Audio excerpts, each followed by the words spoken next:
When Sean and I first got started, we really had to decide who to work with. And it seems like such an easy question that like, hey, anyone who will work with you. That's not really how we wanted to do this.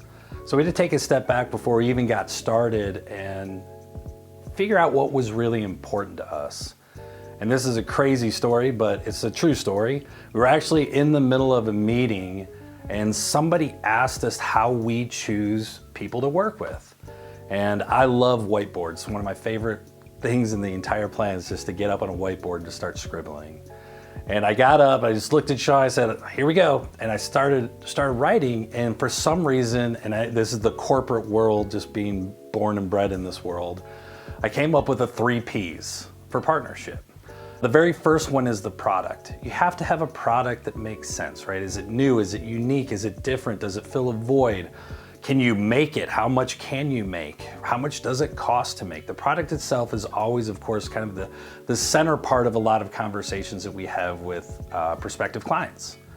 The second P is potential. As we look at that product inside of a vacuum, it doesn't mean anything.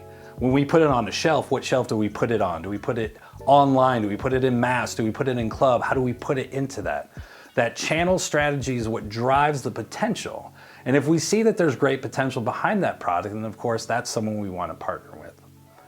The last one is by far the most important one, and that's people. I think when we first started this, we thought it would be even, right? 33% product, 33% potential, 33% people. And that's not the case. The people are so much more important. I think it's probably 80% people. And what I mean by that is you can understand, especially in an entrepreneurial world, that one individual makes a huge difference. In a major corporation, you need 50 people to make a decision. With entrepreneurs and small companies, 1 or 2 people can really make an impact, and I love that about it. But the biggest thing that we look for is the questions that people are asking.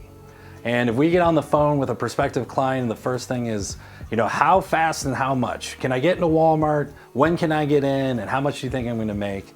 That conversation is probably not gonna go very far. What we're looking for are people with vision, strong understanding, the ability to ask great questions. We don't have all the answers. We don't expect the people that we work with to have all the answers, but what we've created is a network. And when I think of partnership, it's not even just the clients that we deal with, it's the media groups, it's the buying groups, it's the people that run Amazon. When we get to the point past channel strategy that we're actually executing in retail, we don't do QVC. It's not in our wheelhouse. But we have a partner that does. So that partnership and that network is what's really important. And it's like a family to us. So when we bring in a client, it's not just about bringing in one product that's a really cool product to see if we know a buyer to get it on the shelf. It's really understanding and stepping back about what the vision of that company is, what it looks like at retail, where should it be, where should it not be, having those conversations. So those are the 3 Ps that I wrote on that board, and that oddly enough, Sean and I have stuck with ever since.